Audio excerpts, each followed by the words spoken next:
Hi நண்பா, இந்த உலகத்தின் நீதியோ தெரியல, ஒருத்தர் நல்ல விதமாக முன்னேற ஆசைப்பட்டா 4 பேர் 4 விதமாக பேசுகிறான் அப்படின்னு சொல்ல போகிற இடத்துல தான் நீங்கள் நிற்கிறீங்களா அப்படின்னா இந்த கதை உங்களுக்கானது தான். அது அழகான ஒரு மலையை கொண்ட ஒரு காட்டு பிரதேசம். அந்த காட்டு பிரதேசத்தில் இருந்த பிராணி எல்லாம் ஒரு போட்டியை தீர்மானிச்சிருக்கான். அது என்ன போட்டினா 500 அடி உயரம் உள்ள ஒரு கல் பாறை மேலே ஒரு மோதிரத்தை வைக்கப்பட்டுச்சு. அந்த மோதிரத்தை யார் எடுக்கிறாங்களோ அவங்க தான் இந்த வருடத்தோட வெற்றியாளர்னு தீர்மானிக்கப்பட்டிருந்துச்சு. இந்த போட்டியில் கலந்து கொள்வதற்காக 3 தவளைகள் முன் வந்துச்சு. போட்டி ஆரம்பிக்கப்பட்டுச்சான். தவளைகள் தன்னோட டேலண்ட்டை காட்டணும்னு வேகமாக ஏறிச்சான். கீழே நின்ற பிராணி எல்லாமே கத்த தொடங்கிருக்கு. ஏறாதீங்க ஏறாதீங்க, அங்க தேள் இருக்கும், அது உங்களை கடிக்கும்னு. 100 அடியை கடந்த ஒரு தவளை தன்னறியாமே இறங்குனிச்சான் பயத்தினால. 3 தவளைக்கான போட்டி 2 தவளையா மாறினிச்சான். அந்த 2 தவளையும் 300 அடியை கடந்தும் ஏறி கொண்டு இருந்துச்சான். கீழே இந்த பிராணிகள் எல்லாம் திரும்பவும் கத்த தொடங்கிச்சான்.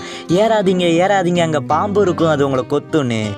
அதுல இன்னொரு தவளையும் பயத்தினாலே இறங்குனிச்சு. ஒரு தவளை மட்டும் போட்டியை விட்டு கொடுக்காம உயர ஏறிக்கொண்டே இருந்துச்சான். 450 அடியையும் கடந்து ஏறி கொண்டு இருந்துச்சான். திரும்பவும் கீழே இந்த பிராணி எல்லாமே கத்த தொடங்கிச்சான்.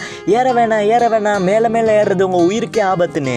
ஆனா அந்த தவளை 500 அடியை கடந்து அந்த மோதிரத்தை எடுத்துச்சான். கீழே நின்ற எல்லா பிராணிகளுக்கும் பெரிய ஒரு ஆச்சரியமா, எப்படி இந்த தவளையால மட்டும் சாதிக்க முடிச்சுன்னு. அதோட கலந்து கொண்ட 2 தவளைகளை கூப்பிட்டு, நாங்க கூப்பிட அந்த தவளை எங்களை பார்க்கவே இல்லையே அப்படின்னு ஒரு கேள்வியை வச்சுச்சான். அந்த 2 தவளையில ஒரு தவளை சொன்னிச்சான் அதுக்கு சுத்தமாவே காது கேட்காதுன்னு. ஹாய் நண்பா, இது ஒரு சின்ன கதை தான். அந்த சின்ன கதையில் புரிந்து கொள்ள வேண்டிய விஷயம் என்னென்னா, நம்ம வாழ்க்கையில் வரதான தோல்விக்கெல்லாம் முதல் காரணமே அவங்க ஏதாச்சும் சொல்லிடுவாங்களோ, இவங்க ஏதாச்சும் கேட்பாங்களோங்கிறது தான் நண்பா. அப்படி இருந்தால் நம்ம வாழ்க்கையை நமக்காக வாழ்கிறோம்.